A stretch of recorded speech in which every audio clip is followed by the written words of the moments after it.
Olá, meus amigos, eu tô de férias, não tenho produzido vídeos ao longo desses dias, dessas 2 semanas que eu tirei de férias de mentira, né? Porque eu tô regravando curso, regravando um monte de aula, um monte de coisa assim, mas algumas coisas aconteceram nessas últimas 2 semanas e que eu acho que vale bastante a pena a gente dar uma comentada aqui. Eu não gosto de ficar comentando projetos de lei, né? Porque toda hora surge um projeto de lei que é matador e vai acabar com o trabalho com holding familiar e vai destruir tudo que a gente está construindo. Ou surge um projeto de lei que vai ser o melhor dos mundos, tudo incrível e o mundo vai mudar, blá blá blá blá blá blá blá blá blá. E esses projetos de lei nunca se transformam em verdade, né? De cada 500 que aparecem, um acaba virando norma propriamente dita e mais,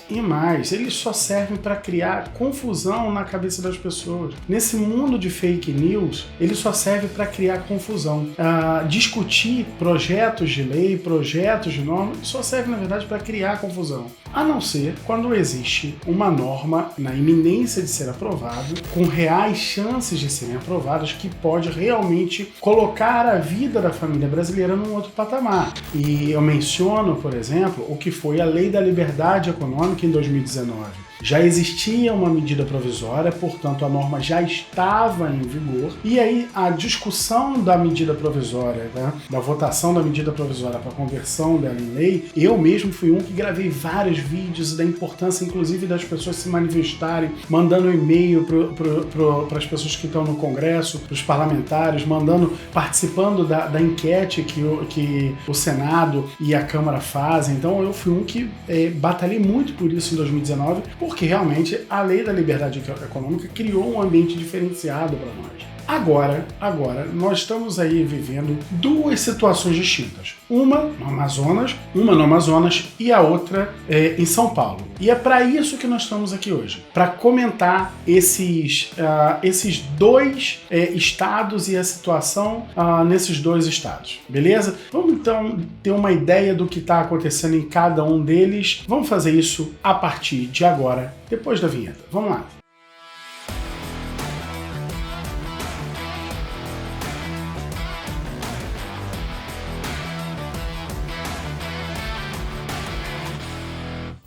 Bom, deixa eu começar pelo Amazonas por conta da ordem cronológica. O governador do estado do Amazonas, que é um governador reeleito, vai fazer o seu 2º mandato e é muito importante na análise de projetos de lei fazer análise política partidária, análise de conjuntura. Se você não tiver a capacidade de fazer análise de conjuntura, você está lascado. Você não vai conseguir perceber para onde o mundo segue. Então veja, ali um governo que foi reeleito, reconduzido, manda no final do 1º mandato um anteprojeto de lei em caráter de urgência, um anteprojeto de lei complementar, onde ele propõe então à Assembleia Legislativa do Estado do Amazonas que mude a alíquota do ITCMD de 2% para até 5%, cria uma alíquota progressiva que começa em 2% e vai até 5%. Qualquer doação ou herança naquele estado que hoje é 2% e serve como um grande paraíso fiscal do imposto sobre herança, do imposto sobre doação, e isso eu não vou tratar nesse vídeo aqui porque nós temos outros já aqui no nosso canal em que a gente fala sobre paraíso fiscal, tudo, mas nesse estado existe uma razão para isso acontecer. Nesse anteprojeto de lei, que virou o projeto de lei complementar, ele alterava então a alíquota do ITCMD,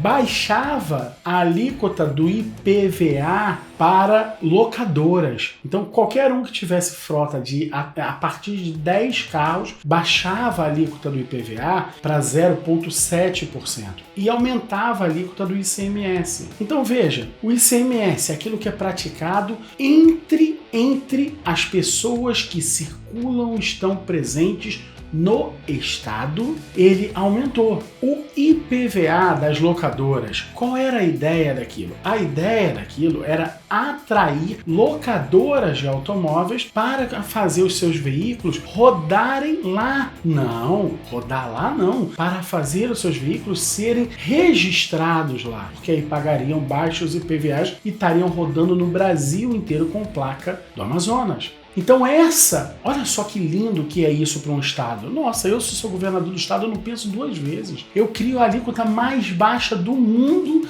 de IPVA para locadora. Por quê? Porque a Localiza vai botar carro para rodar no Brasil inteiro, vai gastar estrada do Brasil inteiro, vai gastar policial civil do Brasil inteiro, vai gastar policial militar do Brasil inteiro, vai gastar tudo que um carro consome do estado no Brasil inteiro, menos lá. Lá eles só vão ter o registro. Então, roda no Brasil, mas arrecada lá. Então, uma proposta incrível. Por outro lado, em relação ao ITCMD, em relação ao Imposto sobre Herança, o que aconteceu no Amazonas foi exatamente o contrário. Aumentar o imposto lá significaria romper com um status quo que o Amazonas pratica hoje, que é exatamente o mesmo IPVA. O Amazonas atrai doações do Brasil inteiro para serem realizadas lá e não retribuem o Estado a essas pessoas que trocam o seu domicílio para lá. Então, quando eu mudo meu domicílio para o Amazonas sem instalar, eu não consumo escola, eu não consumo polícia, eu não consumo estrada, eu não consumo nada do Estado. Nada. Eu só arrecado. Olha que lindo. Então, o Estado ama isso. Então, não fazia muito sentido. Moral da história, a Assembleia Legislativa do Amazonas aprovou o texto, mas fez uma emenda retirando esse trecho do ITCMD. Então, na época, eu vi vários colegas comentando, vai abaixar, quer dizer, vai aumentar, pô, vai ferrar o domicílio fiscal mais vantajoso lá e tudo. E aí criava um clima para os próprios clientes, corre, faça o seu planejamento patrimonial da família, porque vai mudar a regra e tudo mais. E eu simplesmente silenciei. Você pode ver aqui no meu canal que não tem nenhum vídeo meu falando sobre isso. Legal, vamos esperar agora o que vai vir do governador lá no projeto, sancionado ou não, tudo legal.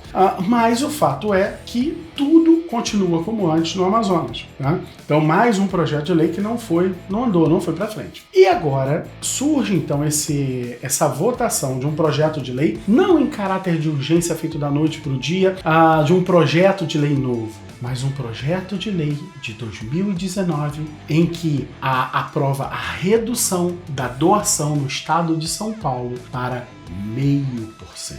Nossa Senhora! Isso é o manjar dos deuses de quem quer trabalhar com holding familiar. Por quê? Porque desloca para São Paulo a criação de um novo paraíso fiscal da doação, que é o que acontece dentro de um sistema de holding familiar. Então imagina a pessoa que hoje teria um ITCMD de 8% no estado do Rio de Janeiro, poderia fazer em São Paulo 16 vezes mais barato.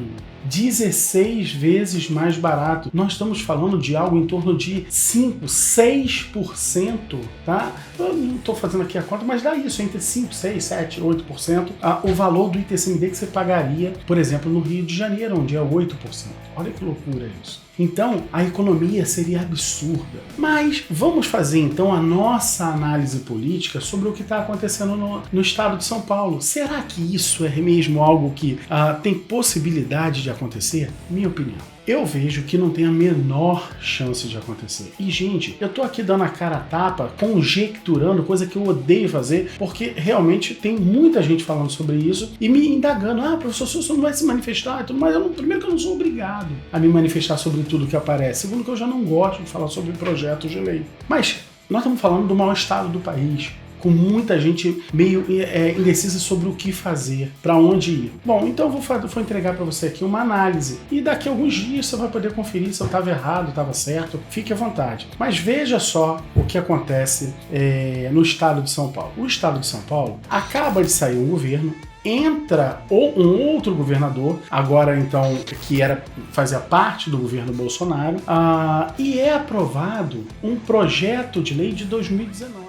Opa, tem uma correção aqui para fazer rapidinho. Esse projeto de São Paulo não é de 2019, é 2020. Inclusive, faz parte das informações sobre o projeto, da justificativa do projeto, que seria mais uma metodologia, mais um método de auxílio ao povo em razão da pandemia, beleza? Então, corrigindo. As pessoas que tiveram a oportunidade de pegar o projeto de lei e ver a justificativa, ele foi criado ali para poder atender uma demanda, inclusive, daquele momento, tá? Daquele instante.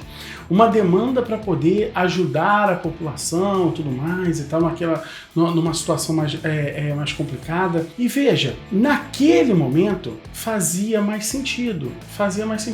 Hoje não parece que isso faça sentido, ainda mais em caráter de urgência, ainda mais em São Paulo. O que eu enxergo? Empurra a banana pro governador atual. O governador atual, ele pode sancionar ou pode deixar o ato de sancionar, ou ele pode sancionar ou vetar agora, ou pode simplesmente ficar inerte e deixar que o próximo governador analise a sanção ou veto desse projeto. E aí veja, se ele sanciona, lascou tudo. Tá feito, São Paulo é o novo paraíso fiscal da doação. Agora, se ele veta ou se ele deixa para o próximo governador, para que o próximo governador vete, e as chances são que vete, por quê? Porque o país vive um momento de dificuldade econômica, vive um momento de caminhar para a recuperação. E nessa condição, os estados precisam de dinheiro. Então não vai ter redução de alíquota de imposto nenhum. Então a tendência é que o governo lá vete.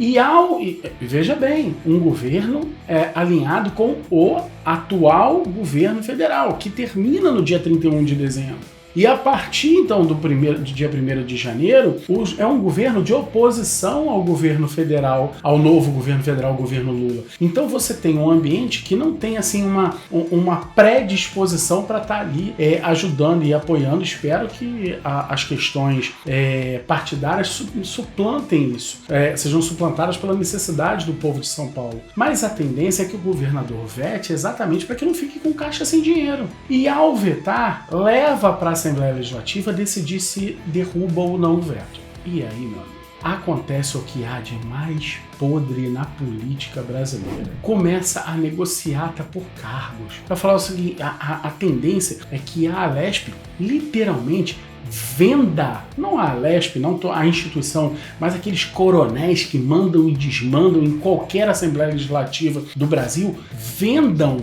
esse veto, a manutenção desse veto por cargos. Por cargos. Ó, governador, beleza, eu mantenho a derrubada do veto, mas eu quero cargo. E se o governador não cede, começa com o ITCMD. Aí vai ser uma lambuja no governo. E isso seria um recado já, inclusive, para o governo. E aí? Agora vamos discutir, então, um novo projeto para baixar o ICMS, sei lá, para 10%, para 5%. Olha isso. Olha que pancada. Quebra o Estado.